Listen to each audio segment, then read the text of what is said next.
1935 Chevrolet Master. They had a few different body styles on the Master, so they had saloons, or sedans if you call them that, convertibles, 2 doors, all that sort of stuff. This is the 4-door Sport, believe it or not, Sport Sedan, so that's the larger sedan option. 1935. This one was sold new in Australia.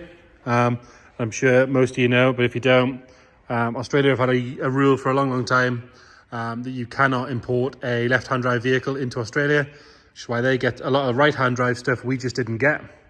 So where they went to, well, they went all over the world in left-hand drive and people just made do with it. Australia got right-hand drives. That's why you get some amazing examples of right-hand drive cars from ours. So this one was sold new in Australia, right-hand drive. They were all 6 cylinders. This one came into the UK in 2005. It is fully UK registered on that plate, lovely plate, 534UXH. Obviously tax and MOT exempt by a long way. If you check the description, we'll detail what we know about the history on it, because it's got a lovely chunky history file. But obviously, as you can see, somebody spent an absolute fortune on this car, because it is very, very presentable. Normally your pre-war stuff, you hold it to a different standard, you let it away with the odd mark and a bit of patina here and there. But this one you could hold up with your 60s and 70s stuff. It's obviously been restored at some point. It's been a lovely job, but let's start by having a look at the bodywork. This front fender, I guess you'd call it, with it being a Chevy. Lovely and clean. The red's got a nice shine to it all over the whole thing. I wouldn't hate to have a little hand polish, because you've got a sort of couple of little swirls here and there from being washed with a sponge. A fair bit of caked on dust there, which was wiping off. We have given it a quick clean, but it wants a proper clean. The arch itself is lovely and sharp all the way around. It does have a tiny little chip that's been touched in there, but I am being very picky. Normally on something from the 30s, like I say, you would ignore that and call it character, but on this one it is so good I want to be quite picky with it. It's got these lovely steel spoked wheels in this nice brown colour. They've got the proper Chevy chrome hubcaps and all 4 tyres nice and clean and tidy. The wheels themselves are lovely as well. No other marks really to note on there. Got a little tiny mark just in the bottom here, obviously where when you open the bonnet that catches ever so slightly, so obviously you lift a little bit. It's just somebody being a little bit careless when they've opened the bonnet. And a tiny little scratch just there, but again, like I say, we're being really picky here. All the chrome on the lights is nice and tidy, as you can see. It's not perfect, it's got the odd little pit here and there, but it is generally really good, as are the glass lenses on both sides. The grille itself is massive, big sort of signature Chevy grille. The Master badge, AA badge on there as well, which is a nice touch. Lovely and clean around there. And then the painted surround is nice all the way around, and this little chrome mascot. You've got a tiny little bit of pitting on there, but nothing major.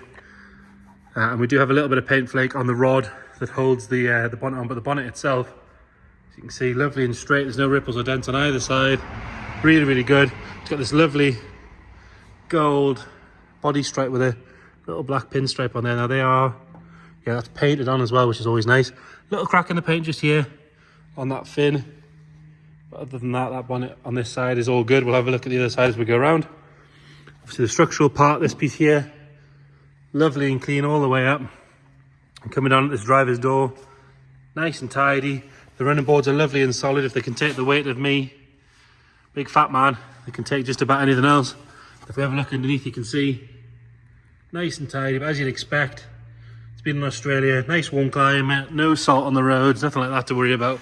And then obviously since it's been in the UK, it was already a cherished vehicle when it came in, so I doubt it's been driving through 3 feet of snow or anything like that. If we have a look along this sort of lip, it's not really a gutter, it's more of a lip, lovely and clean all the way along there. The roof itself, nice and tidy. We'll just step up here and have a proper look. This section's lovely and clean, nice and taut. Doesn't let any water in as well. We've pressure washed it. There's no sign of any moisture getting in. On the top of the windscreen along here, lovely and clean. On the seal there, there's no sign of any sort of cracking or corrosion or anything like that. Got this fresh air vent at the front. You can see in here, that's all nice and clean as well. All the glass, lovely and clear. Not sort of any ingrained scratches or anything like that on it. Coming down this driver's side, rear door lovely and clean. Normally it's around the hinge areas you like to look to see what's going on, but as you can see, really nice and tidy. It's obviously been well restored when it's been done. Inside this arch, again, the lip on there is really nice and sharp all the way around. Something restored from the 60s or 70s would be happy with that, never mind pre-war. Lovely and tidy on that rear wheel. Again, you can have a good look at this section of the roof from here. All nice and tidy. On that rear screen, that's all good. Makes for a bit of a boring video if I can't sort of pick any faults, but it does make for a very, very nice, tidy car. If you look down that side, especially on the door area, look how straight that panel is. There's no filler in it. It's not wavy or anything like that. Chrome on the rear bumper's good. There's a little bit of sort of rust deposit under the lamp where obviously the water's sort of dropped off or whatever. But again, most of that will polish out. It is very good for its age. And these are nice as well. Normally these are sort of all dried out and cracked and horrible. Correct Chevrolet stamps on the lights is a nice touch as well. Where the bumper mounts, that's all good. Large trunk area, I'm going to call it a trunk. I know you're supposed to call it a boot because we're in the UK, but because Chevy, I'm calling it a trunk. Got a little scratch just there on the sort of left hand side, but other than that, nice and tidy. All good along here. Got a little bit of cleaning stuff still left on there. Around the filler cap, that's all nice and tidy. Obviously had new seals recently because they're lovely and clean as well. Same goes for the, it's almost like a leather bead that sits on the wings. Really good on both sides. All good in here as well, lovely and sharp all the way around. Another good wheel and tyre. There's not really any marks or anything to point out that I can see on this side. Again, that lip all the way along, lovely and straight. Have a look up this side, really, really good. Around the hinges, all nice and clean around there. Chrome on the handles is very good as well. And then again, I'll take my weight. It's me standing on it so you can see the side of the roof. Got a little bit of a drop from the ceiling, ignore that, that's our bad building, not the car. Glass on this side, all clear as well. Have a look under this side. Again, you can see those supports, no wonder they can take my weight there. Chunky things. Lovely and tidy. I know it's a bit dark, but it is nice under that floor plan. This nice little Holden badge, obviously, for the nod to the Australian thing. There's later years, though, Chevy's got badged Holdens, didn't they? All good around there. Little chip that's been painted in on the arch. Another little one here. It's obviously clipped a garage wall or something on the way out. But again, it is nice and straight. It's just been touched in. Rest of that wing all good. This side of the bonnet all nice and tidy.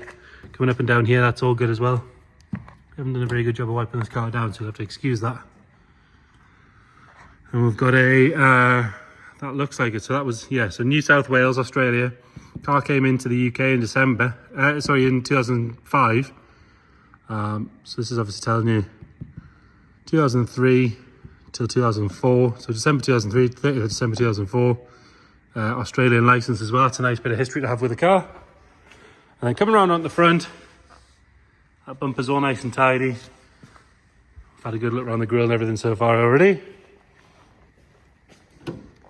Suicide doors, front and rear. Got this lovely brown leather interior, painted door tops.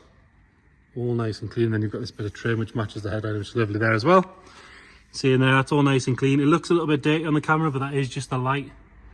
It's lovely and clean and tidy. There's no sagging, no sign of any moisture. The front bench is really, really good. Super comfy as well. These old cars are so much more comfy these days. Piping split a little bit just there. Tiny little bit. Carpet set's all nice and clean. If we clamber in here, it's showing 27,000 miles, but if you check the description, we'll know, we'll detail the history. But the car's that old now, that's merely a number, I would say. Steering wheel, lovely and tidy. No sign of any real wear. Rest of the dash, all nice as well. Those gauges are lovely and clear. Continue our way around. We'll have a look at it's worth pointing out the quarter lights on these are windy ones, which work lovely as well. It's a nice touch. This little lip over the top of them as well. It's a nice little feature. Be easier if we unlock the door. Probably get in there that way. There we go. Nice clean door card on the back. Backs of the seats are good. They've not been sort of kicked or abused or anything like that. It's always a good sign that it hasn't been used as a wedding car, that it's not more worn in the back or anything like that. Back bench seat's really, really good. Doesn't look like it's been used hardly at all. You can have a good look at the headliner from here. Like I say, where the pleats are and things, it looks dirty, but it's not. It's just the way the light hits it. These rear windows do pop out as well, which is a nice feature. On the boot, it is worth pointing out, when you lift the boot, it wants to catch the plate. You'll notice there's no marks where it does, because you can just bend it forward like that, and it'll come past no problem. See, there's no marks or anything on there where it should catch. And then into the boot, usual pre-war style with a floor, with your spare wheel. Got a couple of spare parts there. Other than that, all nice and tight. Like I said, there's a nice big history file with the car as well, so if you check the description, we'll detail all that in there for you. Passenger side rear, lovely and clean. It's amazing this is so clean. You'd think this would be all filthy by now, but that's really good. Carpet set's lovely, no sign of any wear. Like I say, those windows just pop out on the lever there, just like that. Just a nice little feature for the people in the back. A lot more thought in these older cars, with everybody trying to establish the norm, I guess. Everything clean on this passenger. All the door shuts are really, really good. It's one of the best pre-war cars we've had in this year, I would say. Actually got two of the best pre-war cars we've ever had in this sale. Really nice on the passenger side. Have a look under the bonnet. It's a 6-cylinder engine. Starts on the button, which I'll show you in a second. It's all lovely and clean in there. Nice little touch of the firing order on the manifold's always cool. Even that's still there. Normally that would have gone walkabouts by now. As you can see, lovely and tidy, nice and original. It's not messed with.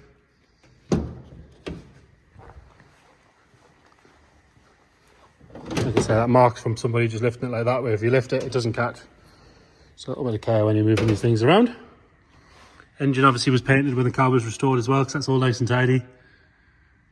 It's obviously had new leads on recently as well, because they're brand new. Bulkhead, lovely and clean. See the radiator is all nice and tidy as well. Hop in and give it a little fire up.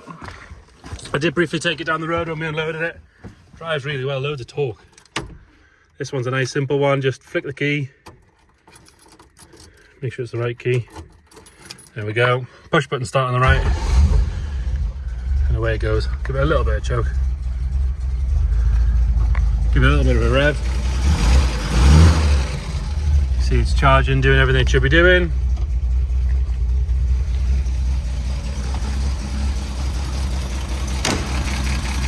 Lovely and smooth under there. 3-speed manual, this one. All the pedals in the normal place, nothing weird like some pre-war stuff. Lovely little noise coming out the back if I shut up for a second. So there you have it, 1935 Chevrolet Master Sport Sedan. If you've got any questions, please get in touch. Thank you.